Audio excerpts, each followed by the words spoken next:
In today's tutorial you can see how you can make a cute Christmas card. I'm calling it Merriest Trees in Lost Lagoon. Now Lost Lagoon may not be a colour that you associate with Christmas immediately, but it is such a pretty colour. And look at this sweet little card, isn't it cute? I have a cool technique to show you how I make the background of this tree. So come and join me. Hey, welcome back to Karen's Papercraft. Thank you very much for watching. Wat leuk dat je weer kijkt. Dankjewel. If you're ready for it, let's start. I'll show you the card in a little more detail. Isn't it pretty? Then I'll show you what supplies I have used. There's 2 inks, Pretty Peacock and Lost Lagoon, a blending brush, a couple of blocks, A block and D block, and C block, which I haven't got here, but yes, a C block. I was going to say B, but it is C. Okay, and then the Merriest Trees stamp set, of course, and the corresponding dies, the Merriest Trees dies. Right, you also need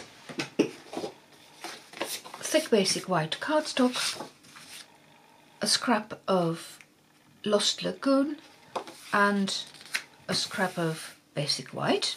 And I'll start by making the card base.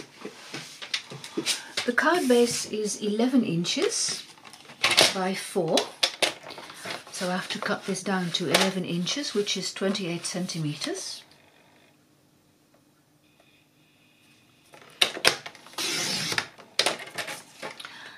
And then I'm going to cut it down to 4 inches. That is a bit more narrow than you would normally have for a card, but I did that on purpose so that you can get the proportions of all the elements on the card right. So 4 inches. In centimeters, that is 10.2 centimeters. So 28 centimeters by 10.2, 10 inches by 4 inches. And I did say 11, didn't I? Yeah. I hope this is not going to be one of those days. Yes, okay, so 10 inches, Karen, 10. Well, a lovely scrap more. And you're going to score that with a long side top halfway at 5 inches.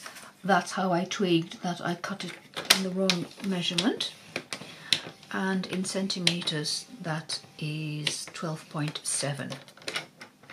So the measurement I gave in centimeters was wrong as well.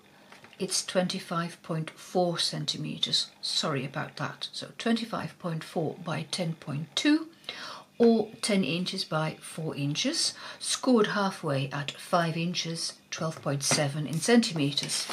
Whew, okay, that's done. Then for the white mat for the tree, you're going to cut a piece of basic white, which is 3.5 inches.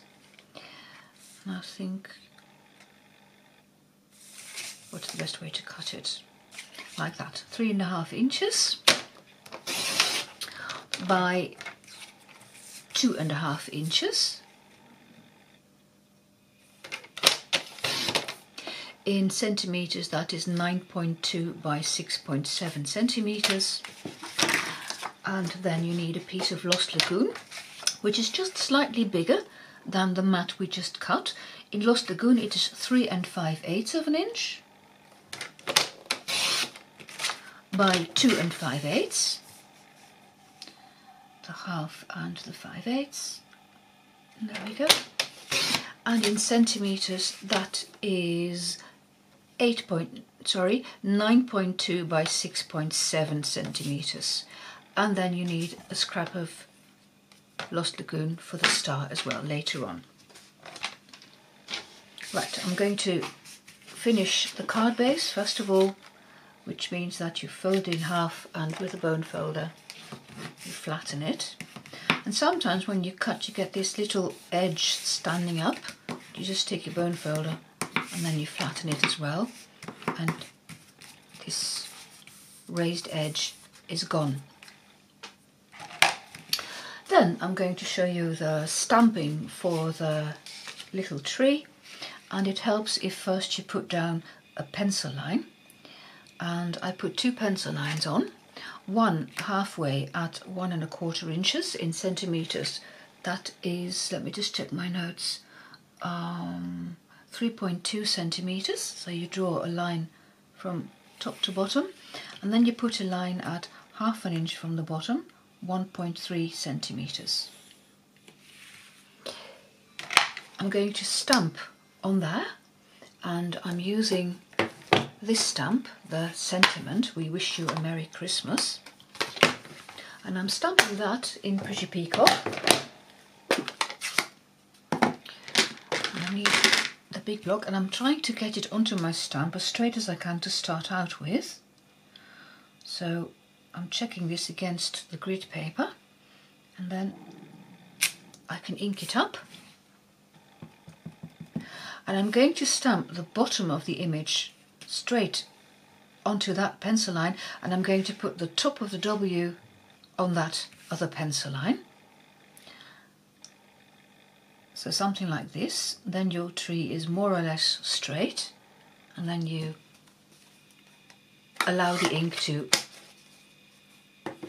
be absorbed into the paper. And there we are.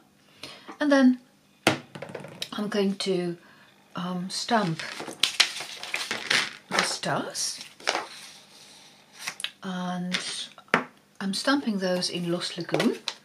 And the little stars, they look like snowflakes even, so stars or snowflakes, whichever you prefer. I'm going to stamp those randomly around the image, but I think the ink has dried now, so first of all I'm going to very carefully remove the pencil lines. You don't want to keep those on the card now, do you? So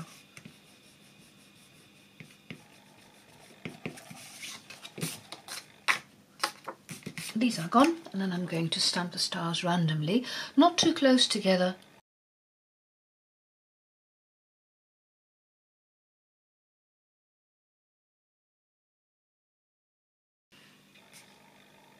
I think that should do it.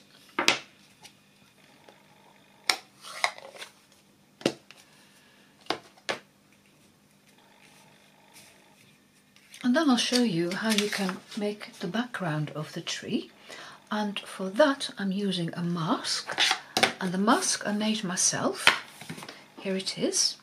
You know, when you buy the stamps, they are put, well, they come in between 2 plastic sheets. I've already mounted my stamps, of course, so I can't show you the two, but there is a thicker one and a thinner one, and I keep those thicker ones and I use them as window sheet. And you can see I've die cut the tree in the window sheet. And this is the tree that I used. So it's the one right in between. You've got 2 larger trees, 2 smaller trees, and that's the one that I've used. It just fits the little tree, the sentiment tree. So first I'm going to affix this to my table. And no, I'm not going to do that. I'm going to use a magnetic sheet. Forgot about that. This makes it easy for me to attach both masks. You could use tape if you wanted to, but in my case I'm going to put this over, and I want the tree straight on the paper, but I want it to cover as much of the sentiment as possible. So this should do it. And then I'm putting a couple of magnets on to fix the mask onto my image. And then I have a tip for you. You know, when you use a blending brush and you put your blending brush straight to the ink pad, you get quite a lot of ink on your brush and you have to wipe it off, loss of ink. If you use a block and put some of the ink on the block, then you can pick it up from the block, see? And there's not too much ink on your brush, and you still have to hold the mask. And I'm starting at the bottom, and then I'm working my way up. I want my tree to be a bit darker towards the bottom, and then I blend the ink. And you see how beautifully this works.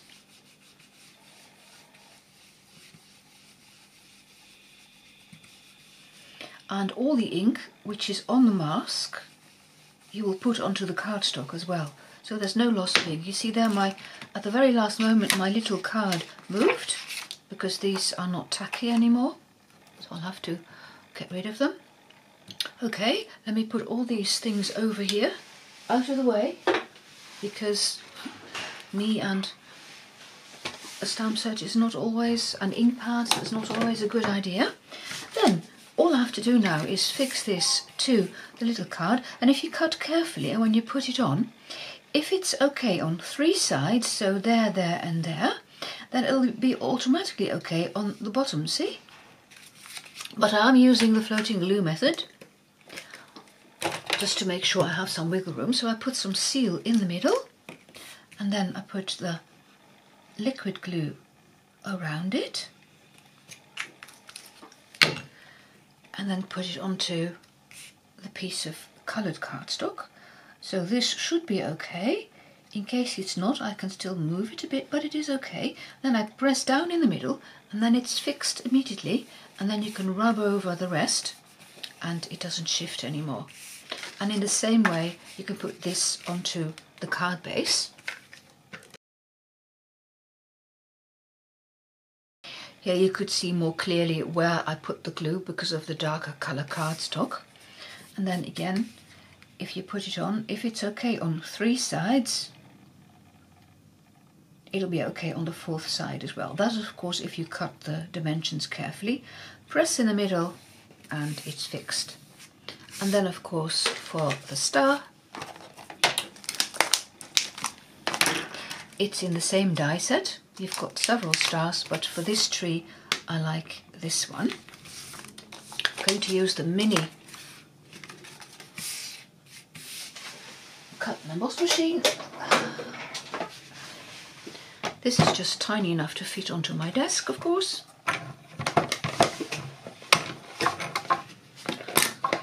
So, a star, piece of cardstock, plate on top, I'll run it through.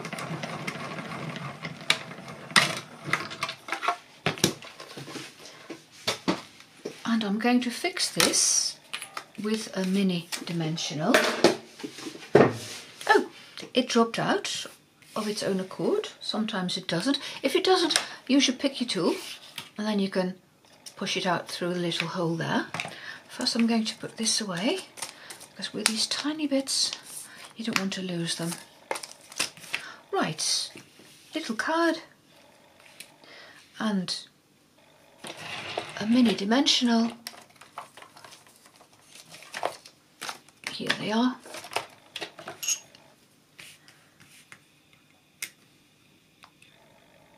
It's just the right fit, as you can see. Take away the backing. Oops.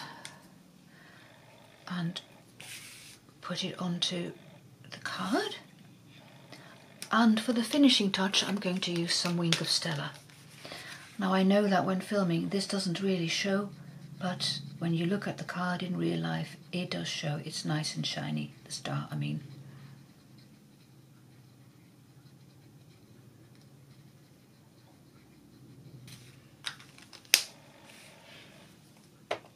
And the pretty card finished.